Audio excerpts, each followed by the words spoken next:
Hello साथियों। आज के एडिटोरियल में हम मनु आपका ऑसम चैनल पे स्वागत करते हैं। और कल के एडिटोरियल के जो फीडबैक्स आए वो अच्छे थे।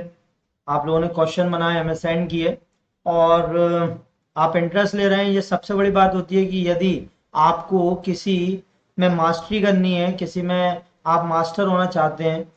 एक हिंदी में शब्द है पांडित्य। तो आपको अगर पांडित्य प्राप्त करना है तो आपको उसके लिए मेहनत करना पड़ेगी और मेहनत के साथ साथ उसमें इंटरेस्ट पैदा करना पड़ेगा। और जो आप लोग कर रहे हैं तो 100% है कि आने वाले समय में इंग्लिश में हम बहुत अच्छा स्कोर करेंगे।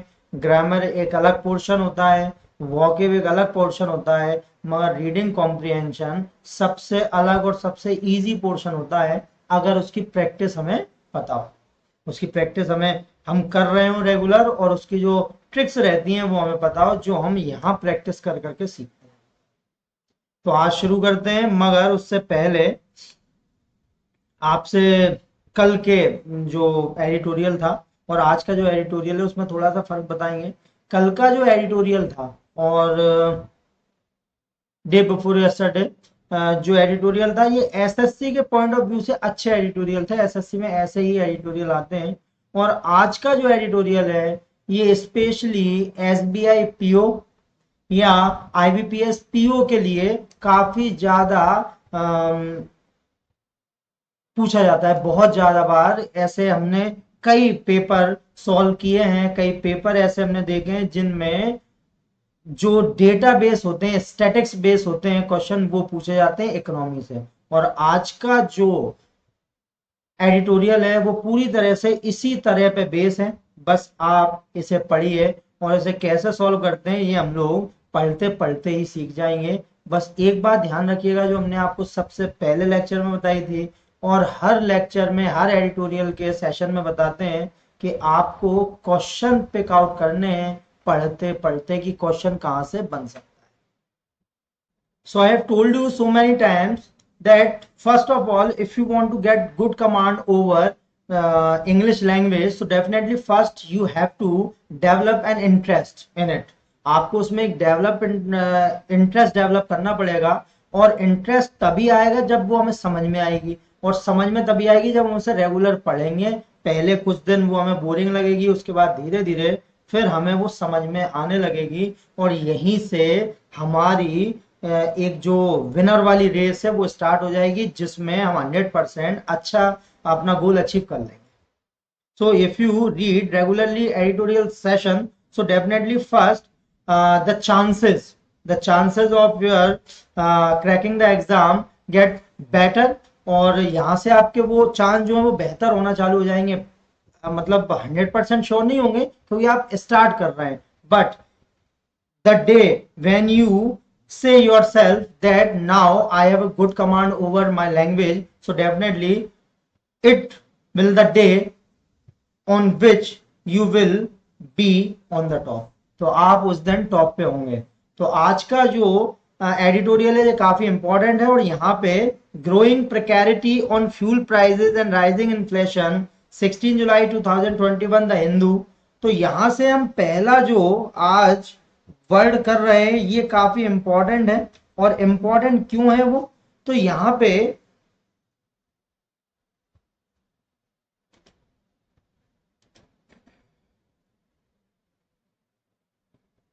यो वर्ड दिया हुआ है प्रिकैरिटी, इसका मतलब होता है अनिश्चितता। तो जो अनिश्चितता बढ़ रही है on fuel price and rising inflation, ये काफी खतरनाक है। और ध्यान रखिएगा bank specially SBI and IBPS PO ये ऐसे ही आपसे पैराग्राफ रीडिंग कॉम्प्रिहेंशन पूछे जाते हैं। तो हमें बस पढ़ते पढ़ते इनमें से क्वेश्चन पिक आउट करने, और कैसे करेंगे ये आप इसे पढ़ते पढ़ते हमारे साथ सीखेंगे। तो let's start. Fuel levies must be cut to ease the burden on consumer reeling under rising inflation। तो जो फ्यूल के टैक्स हैं, taxes must be cut to ease the burden. तो जो लेवाइज का मतलब है टैक्स लगाना है ना, तो fuel levies must be cut to ease the burden on consumer reeling under rising inflation. तो यहाँ पे बोला गया है कि यदि जो टैक्स लगाए गए हैं यदि उन्हें हटा दिया जाए तो जो तकलीफ है, जो बोझ पड़ रहा है, वो थोड़ा मतलब कम किया जा सकता है। रीलिंग मतलब जो एक तरह से हम बोलेंगे आहत है ना, consumer reeling under the rising inflation. तो रीलिंग का मतलब होता है आहत होना। क्या होता है? आहत होना, परेशान होना। तो जो कंज्यूमर हैं, जो इन्फ्लेशन मतलब महंगाई से परेशान है, उन पे थोड़ा उन्हें राहत मिल सकती है, उनका बोझ कम हो सकता है। The latest inflation data based on retail and wholesale prices are yet again flashing cautionary signals as spiraling cost continue to dog the pandemic hit economy। तो लेटेस्ट इन्फ्लेशन डेटा जो आए हैं, जो महंगाई के डाटा हैं, ये डेटाबेस जो रिटेल और होलसेल प्राइस के द्वारा दिए गए हैं, ठीक है। होलसेल मतलब जो थोक मूल्य रहता है, और रिटेल मतलब खुदरा जो नॉर्मल। तो आप देखते हैं ना, दुकान पे हम जाते हैं तो कहते हैं यहाँ थोक और खुदरा दोनों का काम किया जाता है। मतलब आप थोक में लोगे तो मतलब आप बल्क में भी ले सकते हो, और आप कम यूनिट्स भी ले सकते हो। Spiralling cost continue to dog the pandemic hit. Spiralling मतलब बढ़ना है ना कुछ चीज। तो prices are against flashing. Flashing मतलब बढ़ रही हैं। कॉशनरी सिग्नल जो हमें एक चेतावनी वाले सिग्नल दे रही हैं, क्योंकि जो कॉस्ट है वो रेगुलर बढ़ रही हैं। टू डॉग, डॉग यहाँ पे डॉग हमारा डॉग ही नहीं है ना, वो नाउन होता है। ये टू प्लस बी वन ही होता है हमेशा, टू प्लस नाउन नहीं होता। तो टू प्लस बी वन मतलब डॉग यहाँ पे वर्ब है, और इसका मतलब होता है परेशान करना या पीछा करना। तो यहाँ पे परेशान करने के लिए आया है। To dog the pandemic hit economy, तो परेशान करने के लिए फिर से। CPI based inflation consumer price index है ना, सीपीआई बेस्ड, ये यहाँ से क्वेश्चन बन जाएगा आपका। CPI based inflation stat stuck above the RBI 6% upper bound for the second straight month, with June provisional annualized 6.26, only a touch slower than the 6-month high pace of 6.3। तो यहाँ पे RBI ने जो upper bound किया था महंगाई के लिए 6% का, for the second straight month with June provisional analyse 6.26, जो जून का एनालाइज किया गया था, only a touch slower than the 6 month high pace of 6.3। तो यहाँ पे जो 6 महीने की जो महंगाई दर थी वो 6.3 है। अब ये क्वेश्चन बन रहे हैं आपके कि जून के प्रोविजनल एनालाइज कितने रहेंगे। अब वो आपको ये पूरे के पूरे जो डेटा है वो गलत करके देंगे, यहाँ पे 6.26 की जगह 6.62 दे देंगे। आपको पता होना चाहिए कि इसके डेटा क्या है। ये बहुत इजी होते हैं, बड़े होते हैं तो हमें बोरिंग लगते हैं, मगर बोरिंग नहीं होते। डेटा वाले जितने भी एडिटोरियल होते हैं वो हमेशा हमेशा काम करते हैं और अच्छे स्कोर दिलवाते हैं। इनसे डरना नहीं चाहिए, है ना। तो इनसे बिल्कुल भी आप पैनिक मत होइए। आपको सिर्फ करना ये है कि आपको उनके जो डेटा है उसे बहुत अच्छे से पढ़ना है, उसके जो स्टैटिक्स दिए हैं उन्हें बहुत अच्छे से पढ़ना है। सो हाई पे 6.3 registered in may. Inflation at the retail level was largely propelled by sharp increase in the key food item। तो जो खुदरा मूल्य की जो है उसे बढ़ाया गया है। प्रोपेल्ड मतलब बढ़ाना, आगे बढ़ाना, ठीक है। Propelled by sharp increase in key food item prices including oils and fats. तो जो ऑयल और फैट्स के जो दाम है वो काफी ज्यादा बढ़े हैं। विद सर्ज, जो कल भी सर्ज का एक मतलब था बढ़ना, तो with surge almost 35% from a year earlier and gained 2.9 from May levels। तो यहां पे हम ध्यान रखेंगे कि 35% ज्यादा महंगा, मतलब इनके दाम बढ़ चुके हैं लास्ट ईयर से। और year earlier and gain 2.9 from May, और मई से भी 2.9% इनके दाम बढ़ गए हैं। जो मई में थे वो आप जून और जुलाई में 2.9 बढ़ गए। as also egg with jump 19.4% year on year and 6.2 from the preceding month। अब सोचिए जो एग था वो 19.4% की दर से उसकी रेट बढ़ गई है। 19 पॉइंट, ये क्वेश्चन बन गया आपका। Year on year and 6.2 from preceding month, और पिछले महीने से, प्रीसीडिंग मतलब पिछले महीने से ही 6.2 बढ़ गया है ये। And pulses and product which climb 10% from June to 2020, और जो दालें हैं वो 10% की दर से जून 2020 से जून 2021 तक बढ़ चुकी हैं। तो आप देख रहे हैं महंगाई मतलब कितनी आगे तक पहुंच रही है। As RBI official reviewing the state of the economy in the central bank's monthly bulletin released on Thursday observed fuel inflation which exclude petrol and diesel surged to a record 12.7 in June, driven by LPG, kerosene and rural poor mainstay firewoods and dung cake. तो यहाँ पे RBI के official ने जो review किया state economy central bank monthly bulletin में जो release किया गया थर्सडे को, उसमें ये बताया गया fuel inflation which exclude petrol and diesel, जिसमें पेट्रोल और डीजल शामिल नहीं है, एक्सक्लूड किया गया है, मगर शामिल क्या क्या है, LPG, kerosene and rural poor mainstay firewood and dung cake, है ना। मेन स्टे मतलब जो उनका जलाने का सामान होता है जिससे वो खाना बनाते हैं, ईंधन जैसे हम बोलेंगे, ठीक है। फायरवुड एंड डंग केक, तो कंडे जो होते हैं और जिन्हें हम उपले भी बोलते हैं, गोबर के बनाए जाते हैं ना, कई बार हम लोग हवन वगैरह में उसे यूज करते हैं, तो फायरवुड एंड डंग केक। तो यहाँ पे हम ध्यान रखेंगे सर्च टू अ रिकॉर्ड 12.7, ये क्वेश्चन बनेगा आपका कि फ्यूल इन्फ्लेशन में पेट्रोल और डीजल के साथ कितना बढ़ गया, तो पेट्रोल और डीजल तो शामिल ही नहीं है इसमें, तो यहीं से एक क्वेश्चन आपका बन जाएगा कि किन किन को एक्सक्लूड किया गया है, पेट्रोल और डीजल को एक्सक्लूड बाहर रखा गया है इसमें से। तो 12.6 in June driven by LPG, kerosene, rural mainstay, firewood and dung cake, and disconcertingly LPG and kerosene prices have also registered increase so far in July. और 12.7 तो बड़े ही हैं जैन, मगर जुलाई में भी इनकी जो महंगाई है वो बढ़ी रही है, और ये चिंता की बात है ना। डिस्कशनली मतलब चिंता का विषय है। Transport cost remain persistently high as both petrol and diesel prices continue to rise. जो ट्रांसपोर्ट है, जो भाड़ा है, जो यातायात है, वो भी महंगा हो गया है, और रेगुलर महंगा हो रहा है, persistently high as both petrol and diesel prices continue to rise, with the formal now averaging 102.92 a liter in the four major metros as on July 12, and diesel at almost 94 according to the bulletin article. तो अगर एवरेजन देखा जाए, दिल्ली में थोड़ा कम होता है, मुंबई में थोड़ा ज्यादा होता है, चेन्नई में थोड़ा ज्यादा होता है, तो उस हिसाब से अगर एक एवरेज देखा जाए तो 102.92 लीटर तो डीजल पेट्रोल है, और डीजल लगभग 94 रुपए 94 अकॉर्डिंग टू बुलेटिन आर्टिकल है। With global crude oil trending higher and unabated rise in domestic transportation cost is bound to reflect in retail price of farm produce and products shipped from factories.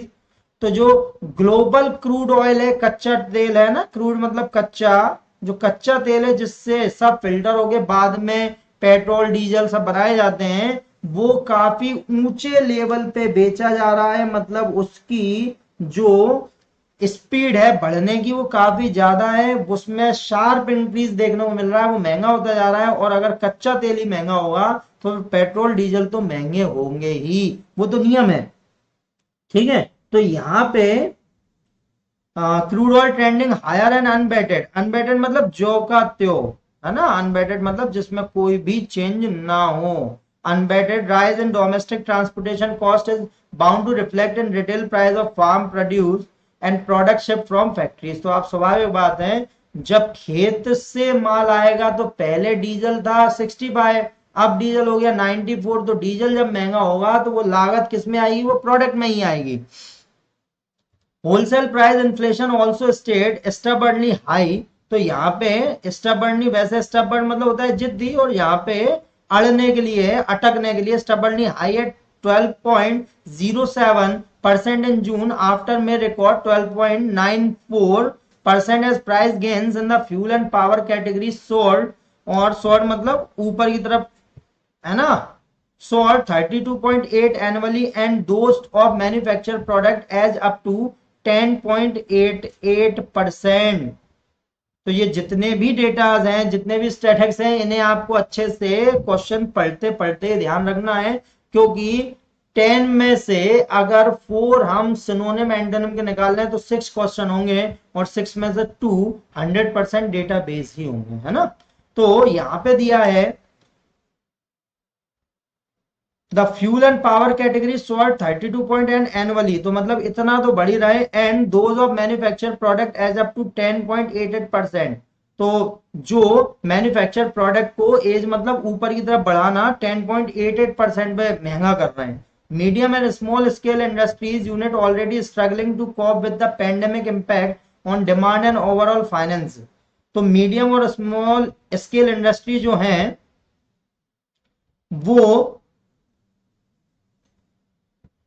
वैसे ही पहले से ही संघर्ष कर रही हैं pandemic के बाद, महामारी के बाद, ठीक है। और डिमांड और ओवरऑल फाइनेंस में now face rising raw material and input cost, और अब उन्हें सामना करना पड़ रहा है, कच्चा माल महंगा हो गया है और जो इनपुट कॉस्ट है वो बढ़ गई है। स्वाभाविक बात है, जो माल पहले 1,000 का आ रहा था अब वो 1700 रुपए का आ गया, तो उनकी लागत बढ़ी, और लागत बढ़ी तो अब उन्हें महंगा बेचना पड़ेगा।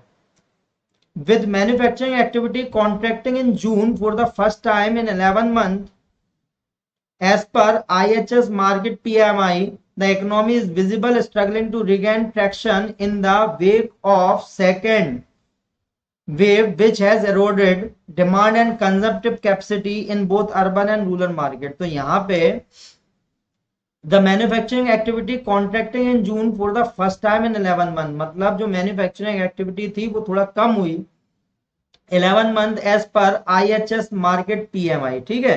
अब PMI मतलब परचेज मैनेजर इंडेक्स, इसे आप ध्यान रखिए, इसका फुल फॉर्म नहीं पूछा जाएगा, फुल फॉर्म इसलिए नहीं पूछा जाएगा कि पैसिव में नहीं है ना, मतलब जो पैसेज में नहीं है वो कभी नहीं पूछा जाता। हमेशा इस बात का ध्यान रखेंगे कि जब भी आप कोई भी रीडिंग कॉम्प्रिहेंशन पढ़ रहे हो तो रीडिंग कॉम्प्रिहेंशन में से जो क्वेश्चन आपको आएंगे वो उसी कॉम्प्रिहेंशन में से ही होंगे, और जो वो दे रहे हैं बस वही आपको ध्यान रखना है, आपको इसमें अपनी बुद्धि का इस्तेमाल नहीं करना है। ऐसे क्वेश्चन नहीं आते जिसमें वो आपसे उम्मीद कर रहे हो कि आप पैसे से ज्यादा बताओ, कॉम्प्रिहेंशन जो दिया है आपको उससे ज्यादा बताओ, नहीं, वो सिर्फ ये चाहते हैं आपसे कि जो उन्होंने सही दिया है या गलत दिया है उसे आप एग्जैक्टली बता पाओ, और उसी के नंबर होते हैं, इसे हम ध्यान रखेंगे। तो यहाँ पे IHS मार्केट, ये हम अपनी तरफ से बताए जाते हैं, ये एक संस्था है जो सर्वे करती है, रिकॉर्ड निकालती है, डेटा बनाती है, और अभी बेसिकली इसने 40 इकोनॉमी पे मतलब 40 देशों, है ना, 40 देशों पे जो सर्वे किया था ये उसी का है कि भाई मैन्युफैक्चरिंग एक्टिविटी थोड़ी कम हुई है। The economy is visible struggling to regain traction in the wake of the second wave. अब ट्रैक्शन मतलब क्या है, जोड़ना, है ना, नाउन है ट्रैक्शन, रिगेन ट्रैक्शन जोड़ रही थी, है ना, in the wake of the second wave which has eroded demand, और जब ये ऐसा करना मतलब अर्थव्यवस्था अपने धीरे धीरे ऊपर आ रही थी तभी सेकेंड वेव आई, और which has eroded second demand and consumptive capacity in both urban and market, तो उसने डिमांड को पूरी तरह से खत्म कर दिया, है ना, ग्राउंड होता है, एरोडेड मतलब खत्म करना, कुचल देना, demand and consumptive capacity in both urban and rural markets. Add to this the looming possibility that this year's monsoon rains may be less than adequate either temporarily or especially। तो यहाँ पे हम इस बात का ध्यान रखेंगे कि जो एक पॉसिबिलिटी है, लूमिंग मतलब ऐसे धुंधला होता है ना, जो हमें सही से दिखाई ना दे आसपास, looming possibility that this year monsoon rains may be less than adequate, मतलब पर्याप्त से कम रहेगी, और आप देख भी रहे हैं that we have passed the days 15th of July, 15 days of July and यहाँ बारिश नहीं हो रही है, पूरे देश में यही हालत है, ठीक है, और खासकर उत्तर भारत में तो यही हालत है, नॉर्थ इंडिया में, कि बारिश नहीं हो रही है। either temporary or especially disrupting agriculture output and the outlook for the both inflation and growth gets significantly clouded। तो यहाँ पे हम ध्यान रखेंगे कि इस वजह से टेम्परेली, ठीक है, मतलब और स्पेशली स्थान से संबंधित होता है, डिसरप्टिंग एग्रीकल्चर आउटपुट, और इसकी वजह से डिस्टर्ब होगा पूरी तरह से, वो नीचे जाएगा outlook for the both inflation and growth rate, और महंगाई फिर बढ़ेगी क्योंकि प्रोडक्शन कम होगा, तो फिर स्वाभाविक बात है डिमांड तो उतनी है, प्रोडक्शन कम है तो महंगी होंगी चीजें।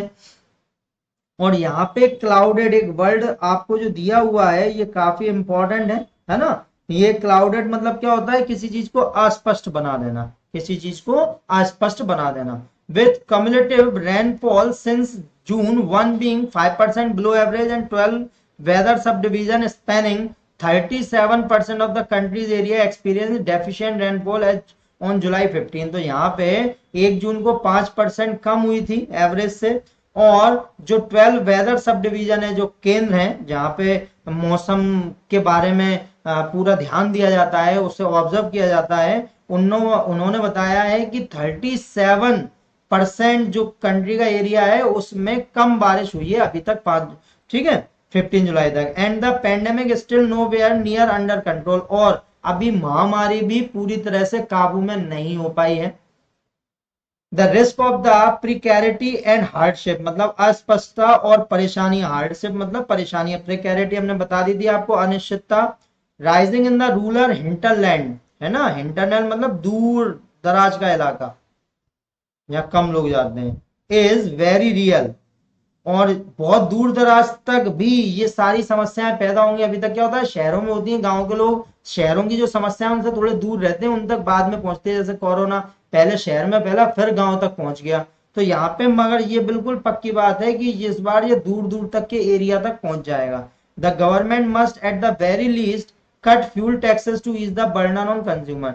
तो गवर्नमेंट को बिल्कुल कट कर देना चाहिए फ्यूल टैक्सेस, जिससे कंज्यूमर के ऊपर बर्डन कम हो, ट्रांसपोर्टेशन कॉस्ट कम हो जाए, है ना। तो देखिए कितना अच्छा है। मगर अगर टैक्सेस सरकार कम करती है तो क्या वो 80 करोड़ लोगों को जो फ्री में खाना दे रही है दे पाएगी, या फिर जो उसके और प्रोजेक्ट चल रहे हैं क्या वो कर पाएगी। तो यहां से बहुत सारे क्वेश्चन उठते हैं, है ना। एक क्वेश्चन में छोड़ दिया गया है हम लोगों को एडिटोरियल में कि सरकार को बंद तो कर देना चाहिए। ये बात सही है कि अगर सरकार टैक्स हटाती है तो बहुत मतलब थोड़ी तो महंगाई में फर्क आएगा ही, बिल्कुल 100% आएगा, थोड़ा सस्ते हो जाएंगे क्योंकि प्रोडक्शन कॉस्ट और ट्रांसपोर्टेशन कॉस्ट कम होगी, तो फिर सामान भी सस्ता होगा। मगर उसके अलावा और जो खर्चे हैं सरकार के, जो ज्यादातर टैक्सेस के थ्रू ही पूरे होते हैं, तो उसका क्या होगा, क्योंकि जो पेट्रोल और डीजल पे जो टैक्स लगता है, फ्यूल टैक्स जो लगते हैं, उसमें ज्यादातर हिस्सा स्टेट गवर्नमेंट का होता है। किसका होता है, स्टेट गवर्नमेंट का। और स्टेट गवर्नमेंट जो है अगर वो चाहे तो इसे कम कर सकती है। जैसे अगर हम देखें यूपी में डीजल और पेट्रोल सस्ता होता है जबकि एमपी में महंगा होता है। क्यों, क्योंकि हमारे यहाँ स्टेट गवर्नमेंट ज्यादा टैक्स ले रही है और वहां पे यूपी गवर्नमेंट कम टैक्स ले रही है। तो ये बहुत सारी बातें स्टेट गवर्नमेंट पे भी डिपेंड करती हैं कि वो अपने प्रदेशवासियों को सहूलियत देना चाहते हैं या नहीं चाहते। तो ये हुआ आज का editorial. I hope you have enjoyed all the sessions. आपने अभी तक के जितने सेशन हुए हैं वो एंजॉय किए होंगे। आप बस इस बात का ध्यान रखिए कि आपको अच्छे से पढ़ना है, ठीक है। और वीडियो देखने के बाद लाइक जरूर किया कीजिए, उसे शेयर कीजिए। यही बूस्टअप है हम लोगों के लिए। कई बार हम बोलते हैं कि आप लोग देख रहे हैं, व्यूज आ रहे हैं, मगर आप लाइक नहीं करते। आप नोट्स बना के भी भेजते हैं, ठीक है, मगर लाइक क्यों नहीं करते। तो लाइक कीजिए वीडियो को, और वीडियो को अगर लाइक करेंगे आप तो हम लोगों को काफी अच्छा एक बूस्ट मिलेगा आगे बढ़ने के लिए। सो प्लीज, है ना, ऐसे लाइक जरूर कीजिए देखने के बाद। तो यहाँ पे आ गई आपकी वॉक है प्रोपेल्ड, डंग के, discontinually, unbatted, stubbornly, edged up, cumulative, deficient, precarity, hinterland, reeling, spiraling, dog eroded, looming, specially and clouded. तो इसे आप अच्छे से याद कर लीजिए, पीडीएफ आपको मिली जाएगी। नीचे टेलीग्राम की लिंक हमेशा रहती है, तो आप टेलीग्राम ज्वाइन कर लीजिए, अच्छे से पढ़िए। और टेलीग्राम पे आपको और भी बाकी बहुत सारे एक्स्ट्रा फैक्ट्स और मिलेंगे।